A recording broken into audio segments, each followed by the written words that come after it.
குலாப் ஜாமுன்லேயே நிறைய வெரைட்டிஸ் இருக்குது. இந்த பிஸ்தா கட் குலாப் ஜாமுன் ஒன்று இருக்குது. அதை நீங்கள் கட் பண்ணிங்கன்னா அது உள்ள அந்த க்ரீன் கலரில் இருக்கும்.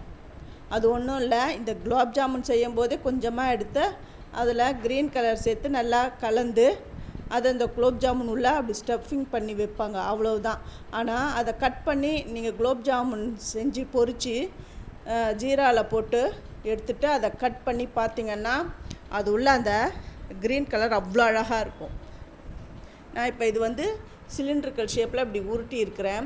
இது மலாய் ஜாமுன் பண்ண போகிறேன். இந்த மலாய் ஜாமுனுக்கு நல்லா இந்த மாதிரி சிலிண்ட்ரிக்கல் ஷேப்பில் நம்ம உருட்டிட்டு இந்த எண்ணெயில் போட்டு ஃப்ரை பண்ணணும்.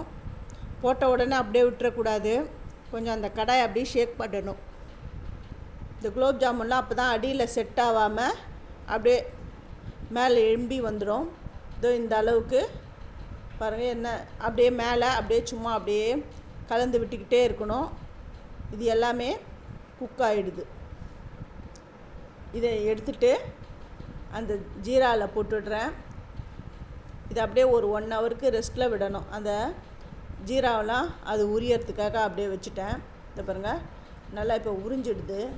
இப்போ எடுத்து அப்படியே அமுத்தி பார்த்தா அந்த சீரா அப்படியே வந்துடும், அப்படியே வெளியில் வந்துடும். இதை நான் உங்களுக்கு கட் பண்ணி அது உள்ள பால்கோவா வைக்கணும்.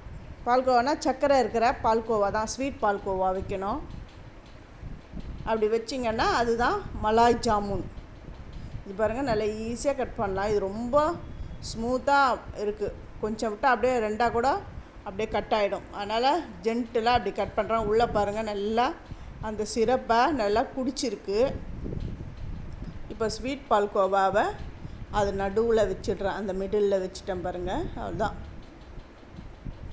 இதுக்கு மேலே நட்ஸ் போடுறவங்க நட்ஸ் போடலாம். நான் அந்த பழம், அந்த செரி பழத்தை அது மேலே வச்சுட்டேன். சூப்பரான மலாய் ஜாமுன், காலா ஜாமுன், அப்புறம் நார்மல் குலாப் ஜாமுன் ரெடி ஆகிடுது.